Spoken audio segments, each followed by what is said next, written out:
नमस्कार, मैं हूं आपके साथ आशा सरमाल। आप देख रहे हैं रिपोर्टर। और रिपोर्टर में आज हम सबसे पहले बात करेंगे कि जम्मू कश्मीर के अंदर क्या सूरत हाल चल रहा है। डीडीसी चुनाव चल रहे हैं, सरगर्मियां भी काफी ज्यादा देखी जा रही हैं। अगर हम बात करें कि सियासतदान किस तरह से लड़ते हुए नजर आ रहे हैं तो इसमें कोई दोराहे नहीं होगी, क्योंकि मैदान जंग जो है वो अब शुरू हो चुकी है। कल दूसरे चरण के चुनाव जो है वो शुरू हो जाएंगे और कश्मीर के अंदर भी क्या इस वक्त सूरत हाल चल रहा है ये भी जान लेंगे। और साथ ही साथ जम्मू से भी क्या कुछ खबरें निकलकर सामने आ रही हैं ये जानना भी बहुत जरूरी है, क्योंकि महबूबा मुफ्ती की तरफ से जब प्रेस कॉन्फ्रेंस की गई है तो उन्होंने सवालिया निशान खड़ा कर दिया है कि अगर जम्मू कश्मीर के अंदर सब कुछ सही चल रहा है तो फोर्सेस को क्यों नहीं हटाया गया और पीडीपी पर किस तरह से निशानदेही करने की कोशिश की जा रही है, यानी कि पीडीपी पार्टी को लगातार रोकने की कोशिश की जा रही है। इस तरह से बयानबाजी जो है वो महबूबा मुफ्ती करती हुई नजर आई है। लेकिन सियासत इस वक्त कहां पर दिख रही है कश्मीर के अंदर, सीधा चलेंगे सनम एजाज के पास और सनम क्या पूरी जानकारी दे रहे हैं वो देख लीजिए। यूं तो कश्मीर का मौसम बड़ा ही निराला होता है। कभी सुबह सुबह जोर की कड़ाके की ठंड होती है, शाम को भी ऐसा ही मिजाज होता है, लेकिन दोपहर में कुछ हल्की हल्की धूप भी निकल जाती है और उस धूप के साथ ही छाँव भी ऐसे जैसे कश्मीर में कड़ाके की ठंड हो। लेकिन ऐसा ही मौसम सियासत का ही है और सियासत के इस मौसम में इल्ज़ामात और जवाबी इल्ज़ामात लगते हैं।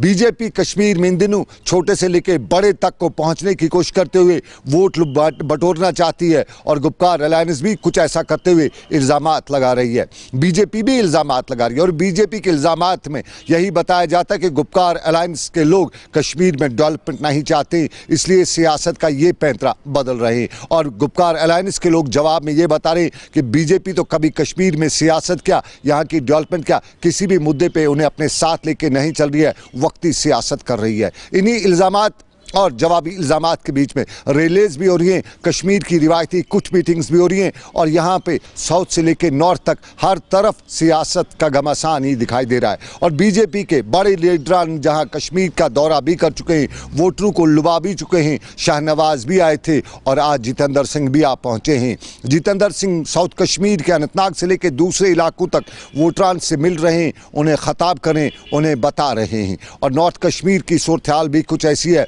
इस सारे के बीच में गुपकार अलायंस, अपनी पार्टी और अपनी पार्टी के साथ साथ बीजेपी, ये तीन बड़े दावेदार। लेकिन कल के इंतखाबात में जहां पोल एग्जिट पर फिलहाल पाबंदी तो है ही, वहीं ये भी बताया जाता है कि कुछ ऐसा हो नहीं सकता जिससे कोई ये कह सके कि हमने तीर मार लिया है। आबिद कादिर के साथ सनम एजाज, श्रीनगर, कश्मीर। चलिए, तो आपने देखा कि सनम का क्या कुछ कहना था, किस तरह से Bharatiya Janata party, national conference, PDP, हर एक पार्टी जो है वो अपनी कवायद झोंकती हुई नजर आ रही है, क्योंकि डीडीसी के दूसरे चरण के चुनाव यहां पर होने वाले हैं और जाहिर तौर पर हर पार्टी ये चाहती है कि अपनी पैठ को बनाया जाए, अपने लिए जीत जो है वो तैयार की जाए। लेकिन अब जनता जनार्दन है और पूरा फैसला जनता के सामने है, जनता पर ही निर्भर करता है, वही क्या चाहती है निकलकर सामने आएगा। चलिए, हम आपको श्रीनगर लिए चलते हैं और श्रीनगर से भी दिखा देते हैं जहां पर क्या कुछ सूरत हाल चल रहा है, क्योंकि कल वहां पर भी वोट डाले जाएंगे और जाहिर तौर पर हमारे सहयोगी लगातार ग्राउंड जीरो पर डटे रहते हैं और क्या पूरे सूरत हाल दिखा रहे हैं हमारे सहयोगी तजम्मुल, आप देखिए। जम्मू कश्मीर में चुनाव सरगर्मियां अरूज पर हैं और चुनावी सरगर्मियां दूसरे मरहले में दाखिल होने के साथ ही शहरी श्रीनगर से खबर है। शहरी श्रीनगर में श्रीनगर म्यूनसिपल कॉरपोरेशन के लिए ज़िमनी चुनाव यानी बाई इलेक्शंस के लिए अब अगला मैदान जो है वो सोलिना में सजा है। हालांकि सोलिना का इलाका असम्बली सेगमेंट के हिसाब से आधा अमीरा कदल से और आधा बटमालू कॉन्स्टिट्यूंसी से पड़ता है। देखने वाली बात होगी कि 1 दर्जन के करीब चुनावी उम्मीदवार इस वक्त मैदान में है और नेशनल कॉन्फ्रेंस के साथ साथ peoples democratic party, Congress, Bharatiya Janata party, अपनी पार्टी और आज़ाद उम्मीदवारों की भी अच्छी खासी तादाद चुनावी दंगल में है। यह ज़िमनी चुनाव की निशस्त जुनैद अजीम मत्तू के दोबारा मेयर बनने से कबल ही यहाँ पर खाली हो गई थी, क्योंकि जुनैद अजीम मत्तू ने 1 से ज़ायद वार्ड्स में कामयाबी हासिल की थी, जिसके बाद कई एक वार्ड्स में बाई इलेक्शंस भी हुए। इसी बीच में खबर यह भी है कि साबिक सिटी मेयर सलमान अली सागर जो एक चुनाव सोवरा से लड़ चुका है, अब दूसरा चुनाव जो उसका है वो सोलिना श्रीनगर में कल इंतखाबी दंगल में मौजूद रहेंगे। देखने वाली बात होगी कि अब की बार इस सोलिना वार्ड से किसकी किस्मत का फैसला कल वोटर्स करेंगे। गौरतलब है कि जम्मू कश्मीर में सिटी मेयर बनने के बाद सलमान अली सागर जब उस वक्त नेशनल कॉन्फ्रेंस की हिमायत से इलेक्शन लड़े थे, बाद में बाई इलेक्शंस में उन्होंने हिस्सा नहीं लिया, लेकिन अब दोबारा वो चुनावी दंगल में है, जिससे मुकाबले में और दिलचस्पी पैदा हुई। आबिद कादरी के साथ से तजम्मुल, श्रीनगर, कश्मीर। चलिए, तो आपने देखा कि तजम्मुल का क्या कुछ कहना था, किस तरह से वो कहते हुए नजर आ रहे हैं कि जम्मू कश्मीर के अंदर सियासत जो है वो चरम पर चल रही है, लेकिन जिस तरह से डीडीसी के चुनाव करवाए जा रहे हैं वो देखते ही बन रहा है। लोग भारी तादाद में घरों से बाहर निकले हैं। पहले चरण के चुनावों में भाग उन्होंने लिया है, लेकिन अब देखना ये होगा कि दूसरे चरण में भी बढ़ चढ़कर लोग भाग लेते हैं या नहीं, क्योंकि महिलाएं बढ़ चढ़कर बाहर आती हुई सामने दिख रही हैं, क्योंकि ज्यादातर महिलाएं जो है वो इस बार घरों से बाहर निकली हैं, वोट उन्होंने डाला है, अपने मत का प्रयोग किया है। चलिए, अब आपको शहर श्रीनगर लिए चलते हैं और शहर श्रीनगर से हमारे संवाददाता इरफान फाजिल हमें रिपोर्ट दे रहे हैं। क्या कुछ पूरी जानकारी दे रहे हैं, देख लीजिए। ये गुरु नानक देव जी महाराज का 551वां जो यौम पैदाश है पूरी दुनिया में मनाया जा रहा है और गुरुद्वारा प्रबंधक कमेटी बड़गाम गुरुद्वारा शहीद गंगा में आप आज ये पूरी अकीदत और प्यार और श्रद्धा से लोग मना रहे हैं। हमारा गुरु नानक देव जी महाराज का मिशन जो है वो है कीर्त करो, नाम जपो और वाण छको, कि अपने हाथों से कीर्त करो, मेहनत की कमाई करो और उस पर कमाओ, नेक नीति से कमाओ और सब लोगों में बांट कर खाओ। कि किस तरह का इंतजाम दिन भर रहेगा? प्रोग्राम जो है भजन कीर्तन जो है शुरू हो चुका है, दिन भर किस तरह का पाठ होता है और आज क्या स्पेशल प्रेयर्स होंगी, क्या दुआएं मांगी जाएंगी? आज तो ये तो 3 बजे तक प्रोग्राम रहेगा। दुआएं मांग रही हैं। गुरु नानक देव जी महाराज का जो मिशन है ये फैलाया जा रहा है कि इंसानियत पर चलो। पूरे दुनिया भर के साथ साथ वादी कश्मीर के गुरुद्वारों में भी गुरुपुरब बड़े अकीदे और धूमधाम से मनाया जा रहा है और कोविड-19 जिस तरीके से जारी है और ख़ास तौर पर SOP गाइडलाइंस का भी खास ख्याल रखा गया है। मास्क, सैनिटाइजर्स और सोशल डिस्टेंसिंग के साथ जी हाँ, यहाँ पर सिख बरादरी के लोग आए हैं जिनका मानना है कि आज यहाँ पर आके दिल से यही दुआ निकलेगी कि वादी कश्मीर के साथ साथ पूरे दुनिया भर में कोविड-19 जो है ख़त्म हो जाए और उनका यही मानना है कि गुरु की जो संदेश है प्यार, मोहब्बत और भाईचारे से रहे, जिसमें वादी कश्मीर की मिसाल खूबसूरत है। उनका यह भी मानना है कि अगर पूरे दुनिया भर में वैसे ही जिया जाए तो क्या कहने। वीडियो जर्नलिस्ट समीर वानी के साथ सईद इरफान फाजिल, गुलिस्तान न्यूज़, श्रीनगर कश्मीर। चलिए, अब रुक करते हैं जिला बारामूला का और बारामूला में भी इस वक्त क्या सूरत हाल चल रहा है वो जान लेते हैं, क्योंकि डीडीसी चुनावों के दूसरे चरण के चुनाव लगातार जारी हैं और साथ ही साथ लोगों की ग्रीवेंसेस को लेकर भी बात करना बहुत जरूरी है। इरशाद भट्ट के पास चलते हैं, क्या वो बता रहे हैं।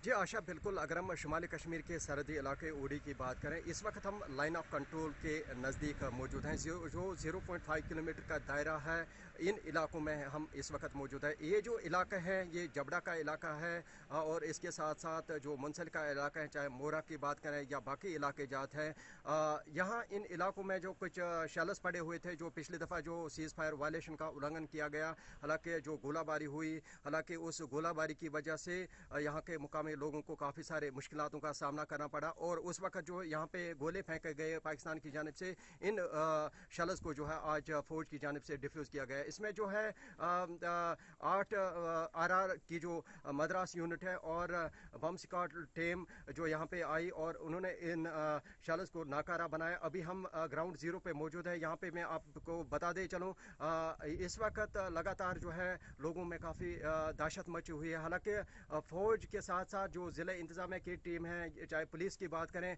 उनकी तरफ से लोगों को यही अपील रहेगी कि जहाँ जहाँ पे भी शैलस पड़े हुए हैं और हमें इतला करें ताकि जो है वहाँ उन शैलस को जो है डिफ्यूज़ करेंगे और जानी व माली नुकसान से बचें। और अगरचे हम इस इलाके की बात करें, ये पहाड़ी इलाका है, बिल्कुल 0.5 किलोमीटर के दायरे में है।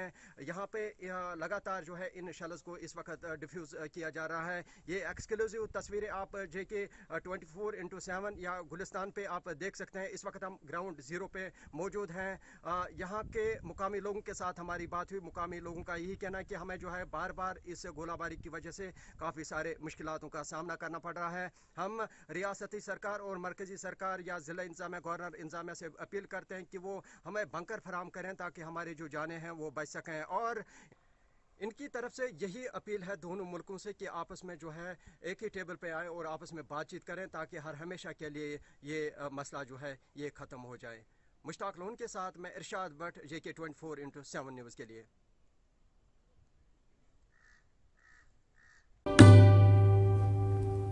तो चलिए अब रुक कर लेते हैं जिला राजौरी का। और राजौरी के अंदर लगातार पाकिस्तान की तरफ से वॉयलेशन करने की तो हिमाकत करने की तो कोशिश की ही जा रही है, लेकिन उसके साथ ही साथ फाइटर जेट को भी इस तरफ यहां भिजवाने की कोशिश में पाकिस्तान दिख रहा है। पूरी जानकारी देखिए किस तरह से जमशेद मलिक हमें दे रहे हैं। आज ऐसा हुआ कि सुबह 8:30 बजे के दौरान यहाँ ये माल्टी जो है और इसके बाद नूरकोट जो है बॉर्डर है, यहाँ पर बॉर्डर इलाका है, इस बॉर्डर की तरफ से ये ड्रोन जो हमारे ये इन पहाड़ियों से सरहद से निकल करके यहाँ से लोगों ने देखा, लेकिन हमें एक बात समझ नहीं आ रही है, ये पाकिस्तान बार बार एक करियाना हरकत करने की वो क्या साबित करना चाहता है। हम यहाँ के जितने भी गांव में रहने वाले लोग हैं, इस वक्त डीडीसी का इलेक्शन चल रहा है और हम इलेक्शन कैंपेन के लिए यहाँ पर आ रहे थे, तो हमने देखा जब तो ये जितने भी गांव के लोग हैं यहाँ पर, एक बात मैं आपको कहूँ कि ये गांव के जितने भी लोग हैं ये हिंदुस्तानी हैं और पक्के हिंदुस्तानी हैं और भारत के साथ चलने वाले लोग हैं। ये करियाना हरकत करके पाकिस्तान पता नहीं क्या समझना चाहता है। मैं हिंदुस्तान की गवर्नमेंट से ये वाज़ेह तौर पर कह देना चाहता हूँ कि अब कुछ नहीं बचा हुआ है। इस पाकिस्तान को कड़ी से कड़ा सबक जो है सिखा करके इसको पता चले कि हिंदुस्तान गवर्नमेंट ने जो हमें जो है इसका मुंह तोड़ जवाब देना चाहिए। मैं गाँव देवगढ़ का सरपंच हूँ। आज सुबह 8:30 बजे पाकिस्तान की तरफ से फाइटर चलाए गए और हम लोग सुबह 8:30 बजे साहब इकबाल साहब से गुरु नानक पातशाह का जन्मदिन था, तो हम गुरुद्वारा साहब जा रहे थे, तो उन्होंने जो है ड्रोन चलाए, अपना फाइटर चलाए। हम लोग पाकिस्तान की हमेशा ये कोशिश रही और ये उसके नापाक इरादों में हम पाकिस्तान को कभी कामयाब नहीं होने देंगे। पाकिस्तान की ये कोशिश है कि डीडीसी के इलेक्शन आ रहे हैं, इन इलेक्शनों को में हम खलल डालें। हमारे जम्मू कश्मीर के जो लोग हैं वो बहुत सियाने हैं, अच्छे हैं, पढ़े लिखे लोग हैं, वो लोग कभी इस बात पे नहीं आएंगे। और मैं लोगों से ये अपील करना चाहता हूँ कि सुबह 7 बजे से 2 बजे तक वोटिंग है, बढ़ चढ़ के अब वोट करें। पाकिस्तान की इस नाकाम हरकत को हमें नाकाम करना है। जम्मू कश्मीर में पहली बार हो रहे डीडीसी इलेक्शन के बीच ही पाकिस्तान की तरफ से लगातार सीज फायर के उल्लंघन के साथ अब पाकिस्तान का जंगी तिहारा भी आज पुंछ के दगवार सेक्टर में देखा गया है।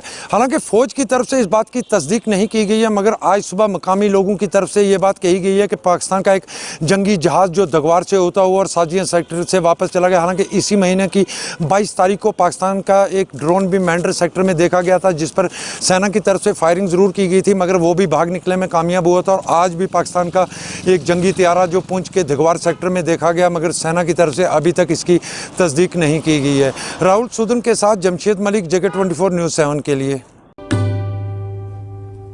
तो आपने देखा कि जमशेद का क्या कुछ कहना था, किस तरह से वो बात करते हुए नजर आए हैं कि जाहिर तौर पर अगर हम बात करें 22 नवंबर की, तो 22 नवंबर को ड्रोन यहां भिजवाया गया था और उसके साथ ही अब यहां पर फाइटर जेट देखा गया है। लेकिन आधिकारिक तौर पर कोई पुष्टि तो नहीं की गई है, लेकिन एक प्लेन जो है वो यहाँ पर उड़ता हुआ दिखाई दिया है। डीडीसी चुनाव सर पर हैं और जाहिर तौर पर 8 चरणों में चुनाव हो रहा है। पाकिस्तान खलल डालने की कोशिश तो कर रहा है, लेकिन हमारे जवान लगातार मुंह तोड़ जवाब देने के लिए तैयार बैठे हैं। टोटल 98 पोलिंग स्टेशंस भेजे हैं। 8 इसमें से पहले हमने एयरलिफ्ट करवाए थे जो दूर दराज के थे भागवा जोन में, और आज हमने 51 कास्तीगढ़ और 39 भागवा के लिए भेजे हैं।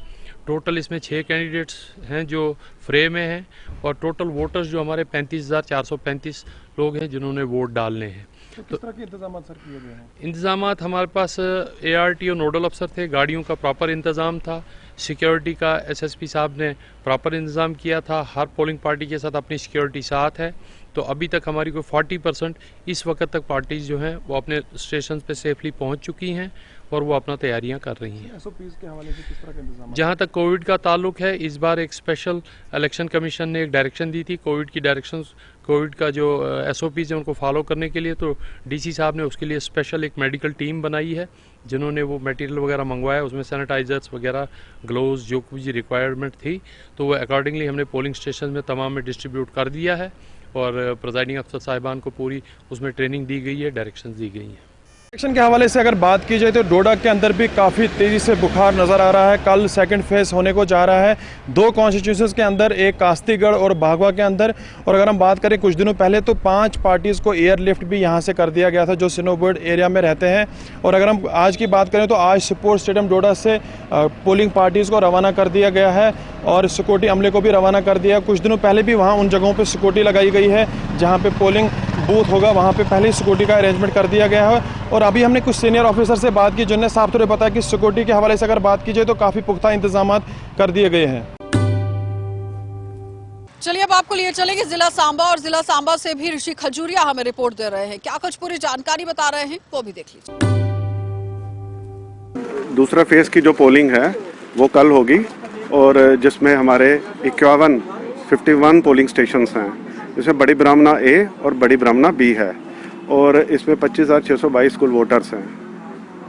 तो कितने इसमें सेंसिटिव पोलिंग स्टेशन? यहाँ पे सेंसिटिव नहीं है, यहाँ पे सारा नॉर्मल है और हमारा सिक्योरिटी का भी यहाँ पे पुख्ता इंतज़ाम किया गया है और हमें उम्मीद है कि पोलिंग पुरसुकून तरीके से होगी। जम्मू कश्मीर यूटी में डीडीसी के चुनावों का कल दूसरा चरण होने जा रहा है और जिस तरह से पहले चरण में काफी तादाद में वोटर्स अपने घरों से बाहर निकले हैं और उन्होंने अपने वोट का इस्तेमाल किया है, तो कल यही उम्मीद की जा रही है कि दूसरे चरण में भी वोटर ज्यादा तादाद में निकलेंगे और अपने वोट का इस्तेमाल करेंगे। वहीं सांबा जिला की बात करें तो सांबा जिला के कल बड़ी ब्राह्मणा ब्लॉक में ये दूसरे चरण का मतदान होगा। यहाँ 2 कॉन्स्टिट्यूएंसीज बनाई गई है बड़ी ब्राह्मणा ब्लॉक में, बड़ी ब्राह्मणा ए और बी। और अगर यहाँ पर टोटल पोलिंग स्टेशंस की बात करें तो यहाँ पर 51 पोलिंग स्टेशंस बनाए गए हैं, जिसमें से 10 polling station sensitive polling stations हैं। और उसी के साथ साथ अगर टोटल वोटर्स की बात करें तो 25,981 वोटर्स कल प्रत्याशियों की किस्मत का फैसला करेंगे और प्रत्याशियों की किस्मत एक बार फिर से कल मत पेटियों में बंद हो जाएगी। और मैं आपको ये भी बताना चाहता हूं कि यहाँ जिला प्रशासन सांबा आज दूसरे चरण के लिए पोलिंग पार्टीज को अलग अलग पोलिंग स्टेशन के लिए रवाना कर रही है। और ये जो पोलिंग पार्टीज को रवाना किया जा रहा है ये विजयपुर इलाके से किया जा रहा है। और मैं आपको बताना चाहता हूं कि यहाँ पर पूरी कोविड की गाइडलाइंस को भी फॉलो किया जा रहा है। यहाँ हमने एसीआर सांबा से भी बात की है और उन्होंने कहा है कि यहाँ पर जितना भी स्टाफ है या हमारे सिक्योरिटी फोर्सेज के जवान हैं उन सबको हिदायतें भी दी गई हैं कि कोविड का भी खास ख्याल रखा जाए। थर्मल स्कैनिंग के साथ साथ यहाँ पर मास्क लगाना भी अनिवार्य हो चुका है। तो ये जितने भी हमारे जवान देख रहे हैं सिक्योरिटी फोर्सेज के, ये अलग अलग पोलिंग स्टेशन के लिए यहाँ से रवाना हो रहे हैं। और दाद देनी होगी हमारे सिक्योरिटी फोर्सेज के जवानों की कि जिस तरह से यहाँ पहले चरण के लिए जो वोटिंग की गई थी उसमें यहाँ पर बखूबी जबरदस्त रोल जो वो प्ले किया है हमारे सिक्योरिटी फोर्सेज ने। किसी भी तरह की कोई अप्रिय घटना नहीं हुई है, शांतिपूर्वक पहले चरण का मतदान हुआ है और यही उम्मीद करते हैं कि दूसरे चरण का मतदान भी इनकी देखरेख में पूरी तरह से अच्छे से संपन्न होगा। तो कल बड़ी ब्राह्मणा ब्लॉक में यहाँ पर दूसरे चरण का मतदान होगा। कॉन्स्टिट्यूएंसी ए और बी यहाँ पर 25,981 टोटल वोटर्स अपने वोट का इस्तेमाल करेगा। और यहाँ पर बड़ी ब्राह्मणा ब्लॉक में 8 जो प्रत्याशी हैं ये चुनावी मैदान में जो कि अलग अलग पार्टियों से बिलोंग करते हैं। तो दूसरे चरण के मतदान को लेकर यहाँ पर जिला प्रशासन सांबा ने तैयारियों को अंतिम रूप दे दिया है और पोलिंग पार्टीज को यहाँ से डिस्पैच कर दिया है। मैं ये तस्वीर आपको दिखाना चाहता हूँ, यहीं से जो पोलिंग पार्टीज हैं उनको डिस्पैच किया जा रहा है। और मैं आपको ये भी बता दूं कि अगर बड़ी ब्राह्मणा ए कॉन्स्टिट्यूएंसी की बात करें तो 22 पोलिंग स्टेशन हैं, बड़ी ब्राह्मणा बी में 29 पोलिंग स्टेशन हैं, टोटल 51 पोलिंग स्टेशन और दोनों कॉन्स्टिट्यूएंसीज में 5-5 सेंसिटिव पोलिंग स्टेशंस बनाए गए हैं। तो उम्मीद करते हैं कि एक बार फिर से कल भारी तादाद में वोटर्स अपने घरों से बाहर निकलेंगे और अपने वोट का इस्तेमाल करेंगे। तो दूसरे चरण का मतदान है कल डीडीसी का सांबा जिला के बड़ी ब्राह्मणा ब्लॉक में। तो ये था अभी तक का अपडेट। फिलहाल के लिए कैमरामैन राहुल के साथ ऋषि खजूरिया, जगह 24/7 न्यूज।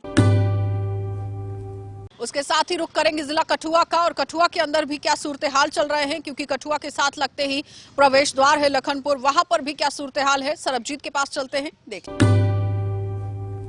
जिला विकास परिषद के चुनावों को लेकर कल दूसरे चरण के मतदान है और दूसरे चरण की अगर बात करें तो कठुआ के 2 निर्वाचन क्षेत्र महानपुर और मांडली के लिए कल वोटिंग की प्रक्रिया शुरू कर दी जाएगी, जिसके लिए आज जिला कठुआ से 115 पोल पार्टीज को कड़ी सुरक्षा के बीच आज रवाना कर दिया गया। आपको बता दें कि मांडली और महानपुर 2 ऐसे निर्वाचन क्षेत्र हैं जहां पर सुबह 7 बजे से लेकर दोपहर 2 बजे तक वोटिंग की प्रक्रिया की जाएगी, जिसके बाद पोल पार्टीज को मत पेटियों को गवर्नमेंट डिग्री कॉलेज कठुआ में बनाए गए स्ट्रांग रूम में जमा करवाना है। कड़ी सुरक्षा के बीच ये पोलिंग पार्टीज कल वापस आएंगी और दोनों क्षेत्रों की अगर बात करें तो 51,998 वोटर्स हैं, ये दोनों क्षेत्र के बागे का फैसला करेंगे। कठुआ से वीडियो जर्नलिस्ट कुलदीप चौधरी के साथ सर्वजीत सिंह, JK 24/7 न्यूज के लिए। चलिए एक बार नजर गड़ा लेते हैं लद्दाख की ओर भी, क्योंकि लद्दाख में भी लगातार लॉकडाउन जो है वो बढ़ाया गया है, क्योंकि कोरोना के केसेस वहां पर काफी ज्यादा बढ़ते जा रहे हैं। इसाक हमें क्या रिपोर्ट दे रहे हैं वो देख लीजिए। विश्व भर में लगातार कोरोना का कहर लगातार जारी है, वहीं केंद्र शासित प्रदेश लद्दाख में भी कोरोना का कहर लगातार जारी। दिन ब दिन कोरोना के पॉजिटिव केसेस की संक्रमण बढ़ती हुई नजर आ रही है। लद्दाख की लेह जिले की बात करें, लेह के अंदर सिविल सोसाइटी की जानिब से लॉकडाउन लगाया है वॉलंटरी, और सिविल सोसाइटी के द्वारा लोगों को अपील की है कि कोविड-19 के चेन को ब्रेक करने के लिए लोग लॉकडाउन का पालन करें। वहीं सिविल सोसाइटी की जानिब से पहले एक हफ्ते का लॉकडाउन लगाया था, और अब जो है एक हफ्ते का लॉकडाउन फिर से आने वाले वक्त के लिए लॉकडाउन की ऐलान की है। लेकिन केंद्र शासित प्रदेश लद्दाख के लेह के अंदर लोगों ने कहीं ना कहीं कोविड-19 के महामारी से बचने के लिए, चेन को ब्रेक करने के लिए वॉलंटरी लॉकडाउन का पालन करते हुए नजर आ रहे हैं। आने वाले वक्त में देखने वाली बात यह अहम होगी कि इंतजामिया की जानिब से, प्रशासन की जानिब से, यूटी एडमिनिस्ट्रेशन की जानिब से लद्दाख के अंदर कोविड-19 की महामारी से बचाए जाने के लिए और साथ ही साथ कोविड-19 की रोकथाम के लिए विंटर के महीने में किस तरह के इंतजाम किया जाता है, ये देखने वाली बात होगी। मोहम्मद इसाक, JK24/7। तो आपने देखा कि इसाक का क्या कुछ कहना था, किस तरह से वो कहते हुए नजर आए हैं कि नंबर ऑफ केसेस जो है वो कोरोना के बढ़ते जा रहे हैं, जिसकी वजह से लॉकडाउन लगाने की कोशिश की गई है, और जाहिर तौर पर अब लॉकडाउन जो है वो खत्म करने की भी बात निकलकर सामने आई है। लेकिन इस पर अभी भी संजीदगी बरतने की काफी जरूरत है, क्योंकि जब तक हम लोग घरों से बाहर निकलते रहेंगे, एहतियात नहीं बरतेंगे, तब तक ये मामले बढ़ते जाएंगे। लेकिन अगर कोरोना को रोकना है तो एहतियात बरतना और 2 गज की दूरी रखना बहुत जरूरी है। चलिए अब आपको जम्मू लिए चलते हैं और जम्मू से भी दिखा देते हैं कि किस तरह से सरगर्मियां जो है वो देखने को मिल रही हैं। अनुराग ठाकुर यहां पर पहुंचे हुए हैं, केंद्रीय वित्त राज्य मंत्री हैं, और लगातार रैलियों का दौर जो है वो शुरू किया गया है, और जाहिर तौर पर भारतीय जनता पार्टी की उपलब्धियां भी यहां पर गिनाते हुए नजर आ रहे हैं। लेकिन अगर हम गुपकार गैंग की बात करें तो एक दूसरे पर आरोप पर प्रत्यारोप जो है वो देखे जा रहे हैं, लगाए जा रहे हैं, और जाहिर तौर पर इस वक्त डीडीसी चुनावों का माहौल गर्म है, जिसकी वजह से हर पार्टी एक दूसरे पर आरोप लगाती हुई नजर आ रही है। लेकिन सबसे पहले आपको दिखा देते हैं कि जो आज रैली की गई है भारतीय जनता पार्टी की तरफ से, क्या कुछ बातें कही गई, क्योंकि रोशनी एक्ट को लेकर भी बातचीत कही गई, झंडे को लेकर भी बयान जो है वो दिए गए। पहले चरण में जिस तरह से जम्मू कश्मीर में मतदान हुआ है,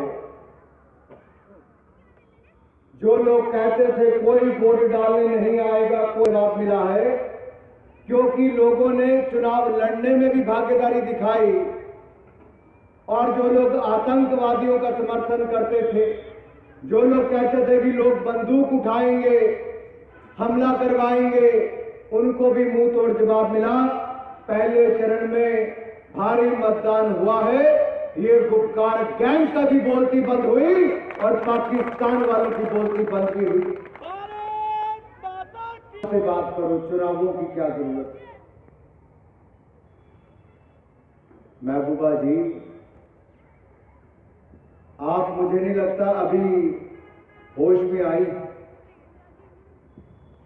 आप क्या सोचते हैं जैसे पिछले 70 सालों में अब्दुल्ला परिवार और मुफ्ती परिवार इस प्रदेश को लूटकर खोखला करता, ताकत करके दिखाई। इसके अलावा गरीब आदमी भूखा ना मरे, मोदी जी ने चिंता की अन्न और धन की। हमने 80 करोड़ लोगों को 8 महीने तक 5 किलो गेहूं, चावल और 1 किलो दाल देने का मुफ्त में काम किया, तो नरेंद्र मोदी जी की सरकार ने किया। दुनिया का कोई देश नहीं कर पाया। हमने 20.5 करोड़ महिला जनधन खाता धारकों के खाते में 31,000 करोड़ रुपए जमा कराया, 1500 रुपया एक बहन के खाते में जमा करवाया।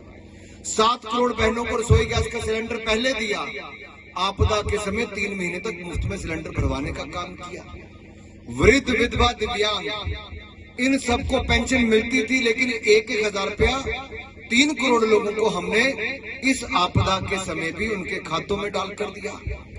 10 करोड़ किसानों को किश्त नहीं मिलनी थी अप्रैल, मई, जून में, अभी समय नहीं हुआ था, लेकिन मोदी जी ने कहा आपदा के समय मदद करो। हमने एक नहीं 2-2 किश्तें 2-2 हजार रुपए की 10 करोड़ किसानों।